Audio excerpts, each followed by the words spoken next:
چنانچہ ایک واقعہ اور سن لیجئے۔ ایک ایسا شہر ہے جس میں کافر مسلمان سب مل کے رہتے ہیں۔ ایک مسلمان نوجوان اس شہر میں کسی دوسرے شہر سے آیا کاروبار کے لیے، اور اس نے وہاں آ کے اپنا کام کرنا شروع کر دیا۔ اب کام کے دوران چھٹی کا دن تھا، اس نے سوچا بھئی چلو میں کوئی شکار کر لیتا ہوں پرندوں کا۔ اس نے تیر کمان سنبھالا اور وہ شہر کے اطراف میں آ گیا، سبرب میں۔ وہاں اس نے پرندوں کو تیر کے ذریعے شکار کرنا شروع کیا۔ اللہ کی شان کہ ایک تیر جو اس نے چلایا تو وہ پرندے کو لگنے کی بجائے دور ایک لڑکا تھا کھڑا ہوا، اس کو جا کر لگا اور لڑکے کی وہیں پر ڈیتھ ہو گئی۔ اب یہ مسلمان تھا، کوئی ہم جیسا ہوتا تو بھاگی جاتا کہ پتہ ہی نہیں چلے کیا ہوا۔ وہ رکا، اس بچے کے پاس گیا، اس کو سنبھالا، پھر پتہ کیا اس کے والدین کون ہیں، والدین کو بتایا۔ وہ عیسائی ماں باپ تھے جن کا وہ بچہ تھا۔ ان کو کہا کہ بھائی میں نے پرندے کو نشانہ بنایا تھا لیکن نشانہ خطا گیا، بچے کو لگ گیا، تو یہ ایک مسٹیک ہے میری۔ جب وہاں تھے تو وہاں اور لوگ بھی آ گئے، ان کے رشتہ دار۔ ایک رشتہ دار نے کہا جی ہمیں کیا پتا تو نے انٹینشنلی مارا ہے یا ان انٹینشنلی، لہذا ہم تو قاضی کے پاس جائیں گے۔ اب وہ اس کو لے کر قاضی کے پاس آ گئے۔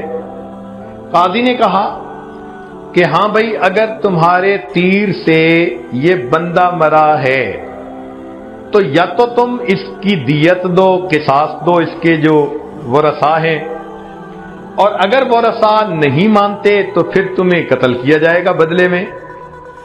ورثاء نے کہا جی نہیں، ہمارے بچے کو اس نے مارا، ہم تو اس کے بدلے میں چاہتے ہیں کہ اس کو مارا جائے۔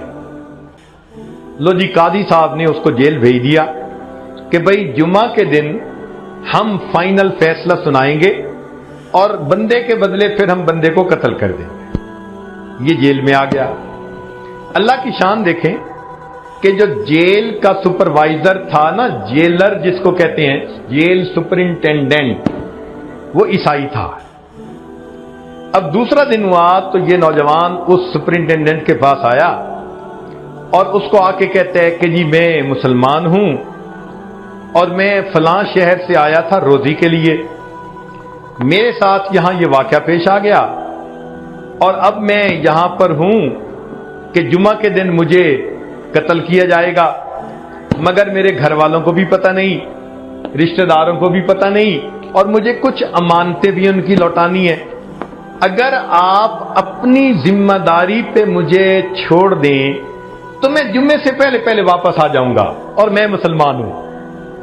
جب اس نے کہا نا میں مسلمان ہوں تو ایک مسلمان کی وعدہ وفائی کا اتنا اس زمانے میں اعتماد تھا کہ عیسائی سپرنٹینڈنٹ نے کہا کہ اچھا بھائی تم چلی جاؤ، جمعے سے پہلے آ جانا۔ اس نے قتل کے مجرم کو چھوڑ دیا، یہ نوجوان چلا گیا۔ اللہ تعالیٰ کی شان کہ یہ جمعہ کی نماز سے پہلے نہیں لوٹا۔ جب جمعہ کی نماز ہو گئی، قاضی صاحب نے سب کو بلایا جن مجرموں کے فیصلے ہونے تھے۔ پتہ چلا جی کہ یہ مجرم نہیں۔ انہوں نے جیل سپرنٹینڈنٹ کو بلایا۔ جیل سپرنٹینڈنٹ نے کہا جی کہ میں نے اپنی ذمہ داری پہ چھوڑا تھا، اس نے کہا تھا میں آ جاؤں گا، ابھی تک نہیں آیا۔ قاضی صاحب نے کہا کہ اچھا اگر آپ نے چھوڑا تھا اپنی ذمہ داری پہ اور وہ نہیں آیا تو یہ تو آپ کی مسٹیک ہے، لہذا فیصلے کے وقت تک اگر وہ نہ آیا تو اس کے بدلے ہم آپ کو قتل کریں گے، چونکہ ہم نے اس بچے کے قتل کا بدلہ تو لینا ہی ہے۔ اب وہ عیسائی ماں باپ اور پریشان، بچہ بھی ہمارا مرا اور اب اس کے بدلے میں جیل سپرنٹینڈنٹ بھی ہمارا مرے گا، تو بڑے گھبرا گئے۔ مگر قاضی صاحب فیصلہ کرتے رہے۔ جب آخری فیصلہ کا وقت آیا تو انہوں نے پوچھا بھی مجرم کہاں؟ تو وہ سپرنٹینڈنٹ آگے بڑھا، اس نے کہا جی میں نے اسے بھیجا تھا اپنے اعتماد پر، ابھی تک نہیں آیا۔ اتنے میں ایک آدمی نے کہا وہ جی ذرا رکیں، وہ دور سے ایسے لگتا ہے کوئی بندہ دوڑا آ رہا ہو۔ قاضی صاحب نے کہا ہاں انتظار کر لیتے ہیں۔ تھوڑی دیر انتظار کیا، وہ دوڑتا ہوا نوجوان آیا، پسینے میں شراب ہوا۔ اس نے آ کے پہلے اس جیل سپرنٹینڈنٹ سے معافی مانگی اور کہا کہ میں اپنے وقت پر پہنچ سکتا تھا، راستے میں دریا تھا جس میں طغیانی تھی، مجھے کشتی نہیں ملی اور مجھے دریا پار کرنے میں دیر ہو گئی، اس لیے میں اپنے وقت سے تھوڑا لیٹ ہو گیا، بہرحال میں پہنچ گیا ہوں۔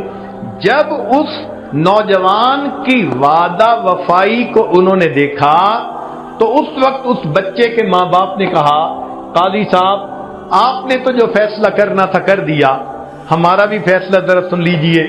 قاضی صاحب نے کہا کیا؟ انہوں نے کہا ہمارا ایک فیصلہ تو یہ کہ ہم نے اس نوجوان کی وعدہ وفائی کی وجہ سے اس کو معاف کر دیا، اور دوسرا فیصلہ یہ کہ ہم مجمع کو گواہ بنا کر کہتے ہیں کہ ہم بھی آج کلمہ پڑھتے ہیں اور مسلمان ہو رہے ہیں۔ اگر یہ قصہ پسند آیا اور یہ کلپ بیان پسند آیا تو ویڈیو کو لائک اور چینل کو سبسکرائب ضرور کر دیجیے گا۔ جزاک اللہ خیرا و احسان الجزا۔